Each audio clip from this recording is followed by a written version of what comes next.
Hamas के commander Yahya Sinwar ने Israel को फिर से डरा दिया है। सिनवार ने इजरायल की भाषा में ऐसी बात कह दी कि बेंयामिन नेतन्याहू बहुत टेंशन में है। दरअसल बंधकों की रिहाई के बाद अब कहा जा रहा है कि हमास ने इजरायल के सिर्फ 60 बंधक ही नहीं छोड़े बल्कि इजरायल को 60 बार हरा भी दिया है।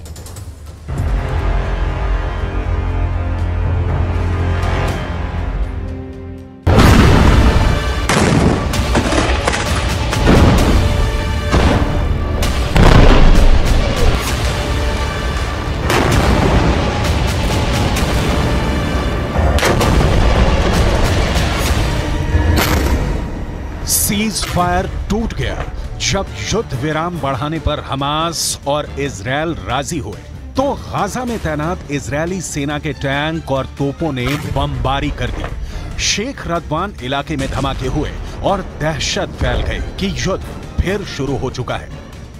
इजरायल फिर टनों टन बम गाजा पर गिराएगा, फिर इमारतें ढहती जाएंगी और हजारों लाशों को मलबे से निकालने का काम फिर शुरू हो जाएगा, जिसमें बच्चे होंगे, महिलाएं होंगी, बुजुर्ग भी होंगे, क्योंकि नेतन्याहू तो पहले ही कह चुके हैं कि जब तक हमास बाकी है, युद्ध बाकी है और गाजा की तबाही जारी रहेगी।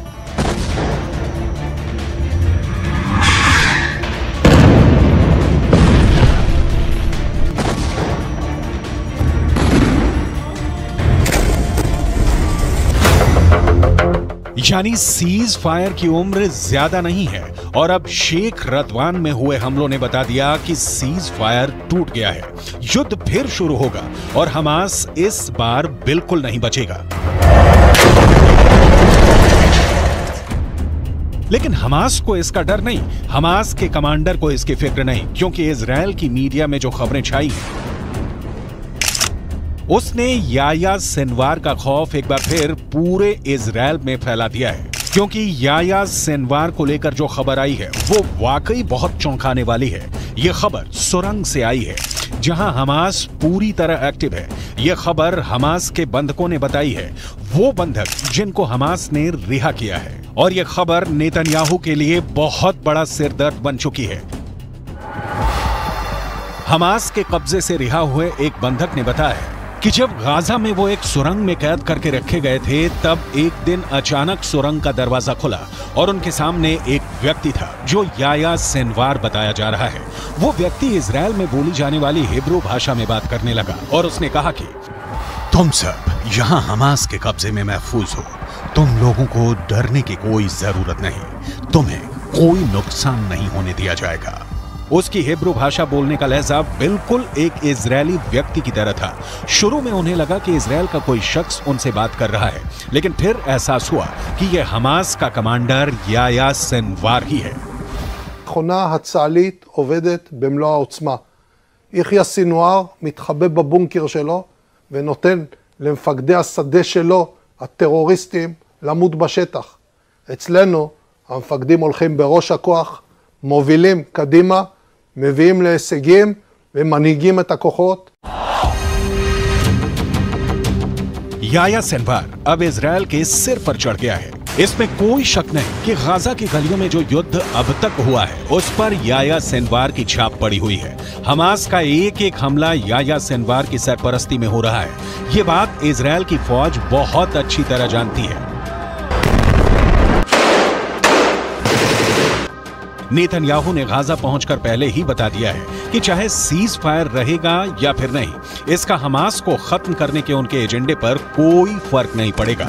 वो पहले ही बता चुके हैं कि इजरायल पर हमला करने वालों को वो चुन चुन कर मारेंगे, हमास को जड़ से खत्म कर देंगे। צהריים הלוחמים הגיבורים שלנו. אנחנו עושים כל מאמץ להחזיר את חטופינו ובסופו של דבר נחזיר את כולם. יש לנו 3 יעדים במלחמה הזאת. לחסל את החמאס, להחזיר את כל חטופינו ולהבטיח שעזה לא תחזור להיות איום למדינת ישראל.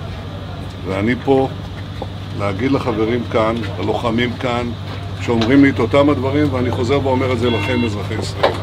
אנחנו ממשיכים עד הסוף, עד הניצחון. שום דבר לא יעצור אותנו.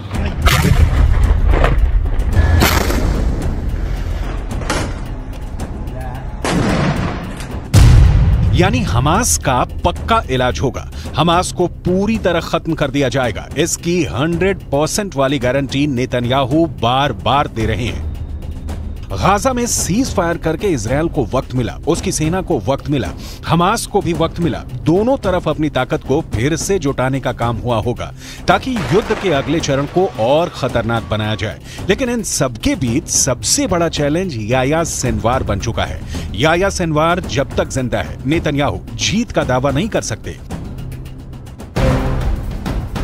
नेतन्याहू को जब से पता चला है कि याह्या सिनवार सुरंगों में घूम रहा है और बंधकों से मुलाकात करके उनसे सीधे बात कर रहा है, तब से नेतन्याहू की बेचैनी बढ़ गई है। इसका मतलब साफ है कि याह्या सिनवार जिंदा है।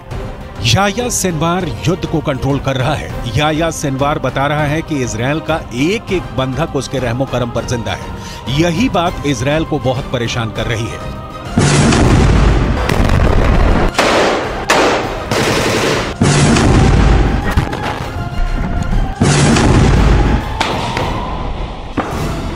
याह्या सिनवार के ऑर्डर पर हमास कुछ भी कर गुजरने को तैयार है। सिनवार की बहुत ही खास स्ट्रेटजी है जिसके आगे अभी तक इजरायल नाकाम ही साबित हुआ है। 7 अक्टूबर को हुए हमले के बाद हमास के खिलाफ जंग में इजरायल के 2 मकसद थे। पहला, हमास के पास से करीब 250 बंधकों को आजाद कराना, जिसके लिए इजरायल को सीज फायर करना पड़ा, यानी उसका युद्ध और बमबारी काम नहीं आए, वो फेल हो गया। दूसरा मकसद, इजरायल हमास को जड़ से खत्म करना चाहता है, लेकिन अभी तक इसमें भी इजरायल फेल ही साबित हुआ है। יש היום הסכמה לאומית בכל מדינת ישראל שאנחנו חייבים להילחם ולנצח בגלל מה שקרה, בשביל העתיד שלנו וגם בשביל העתיד של העולם החופשי. חמאס ואייסיס זה אותו דבר, ויחיא סנואר זה אוסמה בן לאדן החדש. इसमें कोई शक नहीं कि याह्या सिनवार ही 7 अक्टूबर को हुए हमास के हमले का मास्टरमाइंड है। उसी ने साजिश रची, उसी ने टारगेट चुना और अब वही गाजा से सब कुछ कंट्रोल कर रहा है। गाजा की गलियों में जो युद्ध हुआ है या हो रहा है, उसने इजरायल को भी बड़े झटके दिए हैं, लेकिन नेतन्याहू अपने फैसले पर कायम है। ישבתי עם סגן הרמטכ"ל, עם המפקדים, ועל הקיר היה כתוב עם ישראל חי. אז עם ישראל חי, ועם ישראל גם מנצח. בזכותכם, בזכותכם. תודה לכם.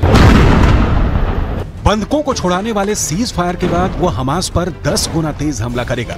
फिर हमास के पास न बचने का रास्ता होगा न भागने का। गाजा की गलियों में युद्ध के दौरान हमास ने भी बड़े बड़े दावे किए हैं। हमास का दावा है कि उसने इजरायल के 180 टैंक और बख्तरबंद गाड़ियों को हमले में फोड़ दिया है। गाजा से लगातार ऐसी तस्वीरें आई हैं जिसमें इजरायली टैंक पर घात लगाकर हमले किए गए। इजरायल ने खुद माना है कि अब तक ग्राउंड ऑपरेशन में उसके 70 से ज्यादा सैनिक मारे जा चुके हैं, 250 से ज्यादा सैनिक जख्मी हुए हैं। लिहाजा हमास के खिलाफ जो ताकत इजरायल को माना जाता है, उसके मुताबिक नतीजे तो इजरायल को भी नहीं मिले हैं। हालांकि नेतन्याहू के सामने अपनी छवि को बनाए रखना बड़ा चैलेंज बन चुका है और गाजा पहुंचकर उनकी पहली कोशिश इसी तरफ नजर आती है। सीज फायर हमेशा के लिए नहीं हुआ है और आगे की लड़ाई जैसी भी होगी, उसे लेकर इजरायल के ऊपर बंधकों वाला प्रेशर पहले के मुकाबले काफी कम होगा, क्योंकि बहुत से बंधक, खासकर बच्चों और महिलाओं को हमास आजाद कर चुका है। इसलिए इजरायल का पूरा फोकस अब हमास को खत्म करने पर है।